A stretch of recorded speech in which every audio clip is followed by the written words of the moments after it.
Bonsoir à tous, je suis Frédéric Boidron, rédacteur en chef du magazine Planète Robot, et je tenais déjà à remercier Mathieu Barré de m'avoir accordé ce petit espace au sein des Inclassables.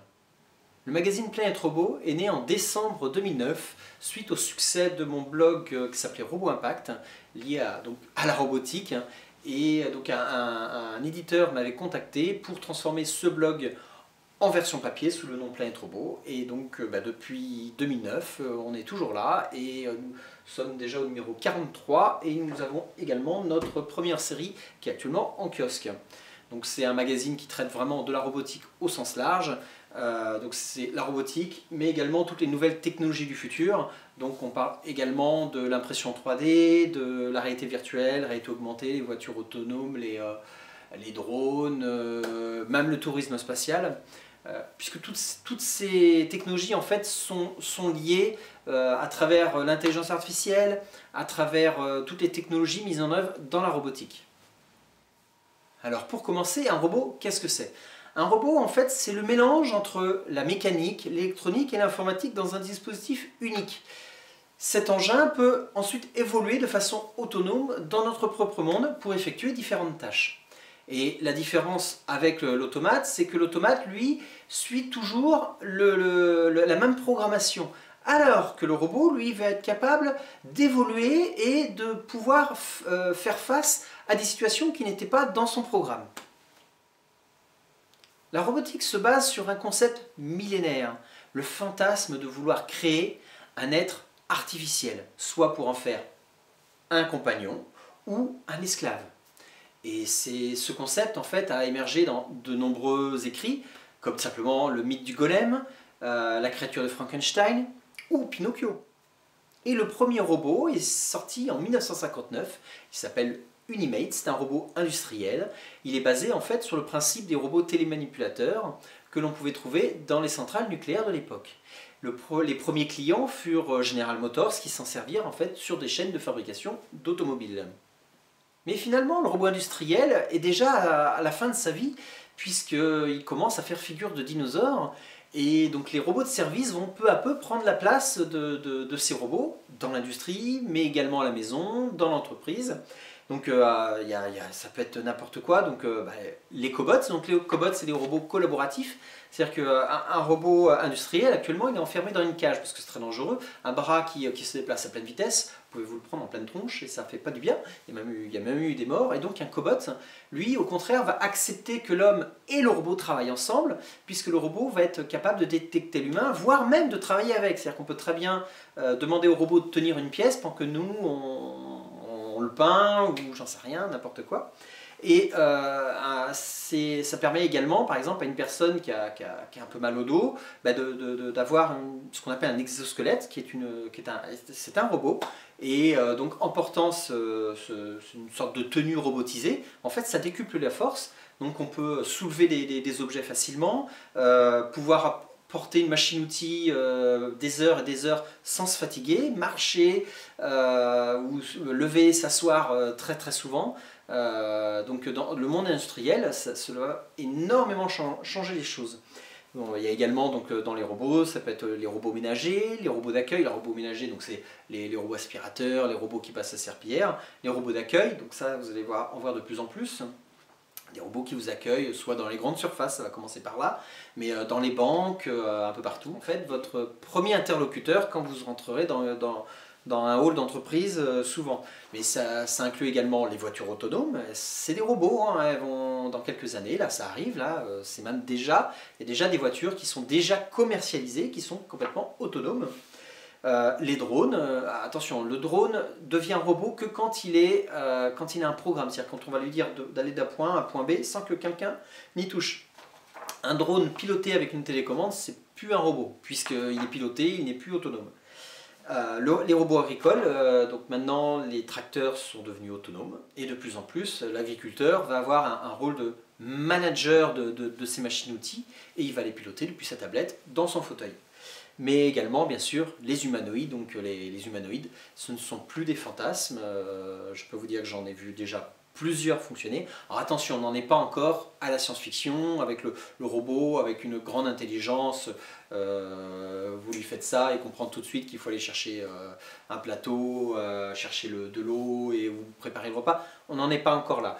Il faut plutôt imaginer actuellement, chaque robot a une spécialité et le robot sert plutôt d'interface sociale entre l'humain et l'ensemble des robots de la maison ou de l'entreprise. C'est comme ça que les robots humanoïdes vont arriver. Ça va être plutôt voilà, une interface. Mais avec l'arrivée massive de tous ces robots dans notre quotidien, faut-il en avoir peur?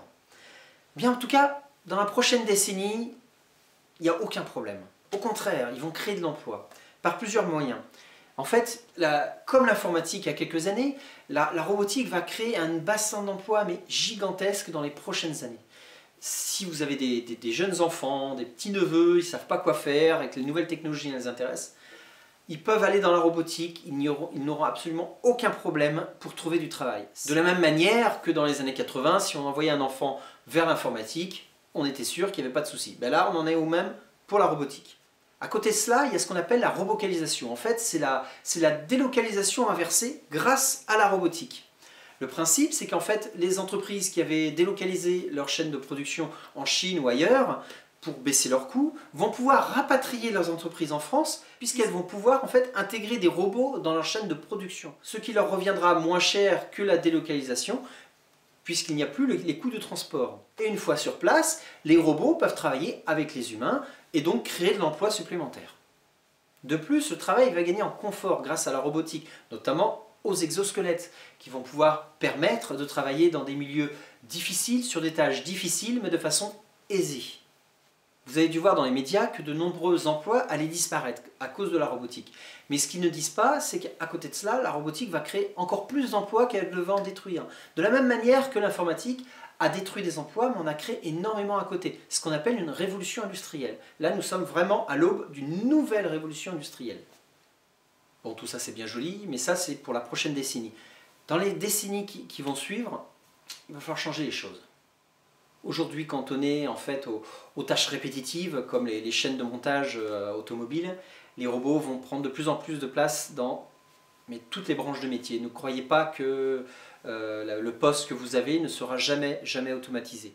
Moi-même, en tant que journaliste, je sais que ce métier va disparaître dans quelques décennies, puisque déjà ce sont des intelligences artificielles qui créent les commentaires sportifs et les commentaires autour des élections de façon automatisée pour tous les petits villages et tout ça. C'est pas une personne, c'est pas un journaliste qui s'amuse à écrire pour chaque village telle personne a remporté les élections avec tant de suffrages et tout ça. Tout ça c'est entièrement automatisé. Et dans quelques années, ils pourront faire également des articles de fond, j'en suis mais alors persuadé. Même les tâches de management peuvent être automatisées. C'est déjà le cas dans certaines entreprises où certains postes de manager sont donnés à des intelligences artificielles.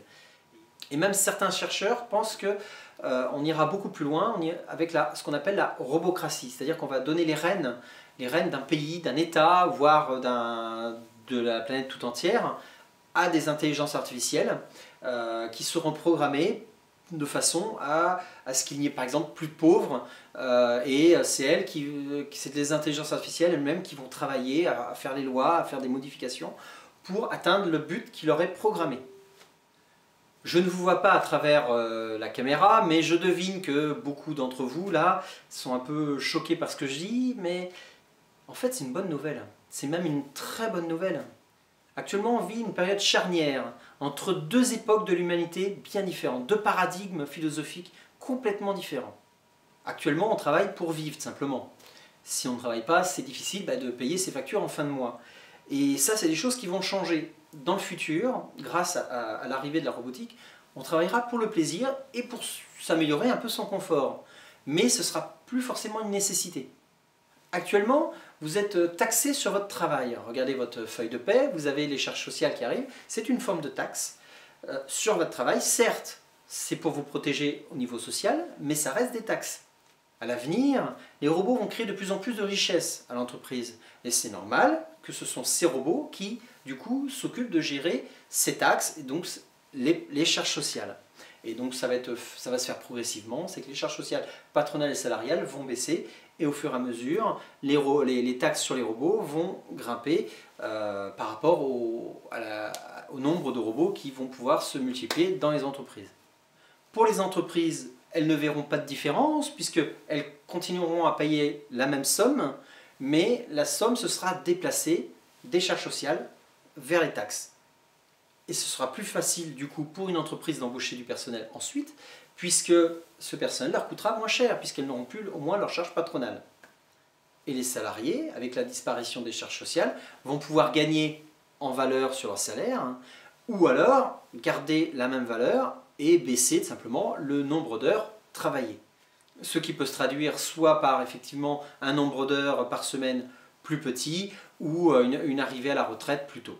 Et au fur et à mesure où les robots vont arriver dans les entreprises massivement et donc créer de la richesse pour celles-ci, les taxes qui vont être récupérées vont pouvoir permettre de financer ou de créer, si ce n'est pas déjà fait, un revenu universel pour tous. À terme, le schéma du plein emploi ne sera plus applicable et donc le robot prenant la place du travail, nous aurons simplement plus de place pour nos loisirs, pour consacrer à notre famille. Donc on aura enfin le choix de travailler ou pas. C'est-à-dire que le travail sera réellement par choix, pourquoi pas même par plaisir, comme beaucoup, comme moi d'ailleurs. Moi je fais vraiment mon travail par plaisir. En fait, la valeur travail va philosophiquement changer.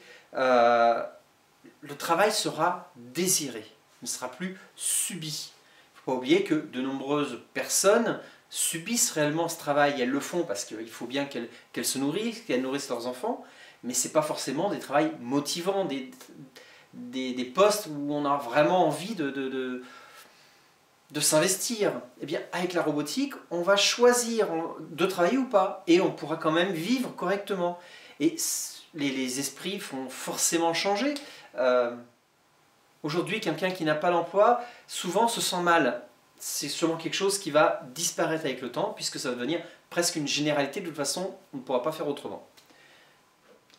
Mais la valeur travail continuera probablement d'être un signe de réussite dans sa vie. Il est possible que j'ai égratigné quelques convictions par ce que je viens de dire. Je pourrais aller encore beaucoup plus loin en parlant de singularité technologique, de cyborg, de transhumanisme, d'essaimage. Ce sont des termes qui, quand on sait ce que c'est, peuvent faire peur. Moi, personnellement, je suis plutôt positif. Je pense sincèrement que la robotique va enlever enfin nos chaînes pour pouvoir vivre comme on le désire. Voilà, je vous remercie de m'avoir écouté. J'espère que je ne vous ai pas fait trop peur. En attendant, si vous voulez en savoir plus, si vous êtes curieux, donc vous pouvez vous renseigner un peu plus sur la robotique et toutes les nouvelles technologies qui arrivent là, dans les prochaines années, les prochaines décennies. Donc sur Planète Robot, en kiosque tous les 2 mois, donc tiré à un peu moins de 40 000 exemplaires, en France, Belgique, Suisse et Canada. Et donc voici notre premier hors-série sur les drones, qui est actuellement encore en kiosque pendant quelques jours. Et surtout, n'oubliez pas de toute façon que l'avenir, c'est vous qui le ferez. Les robots ne suffiront pas tout seuls, c'est quand même l'humain qui sera toujours derrière.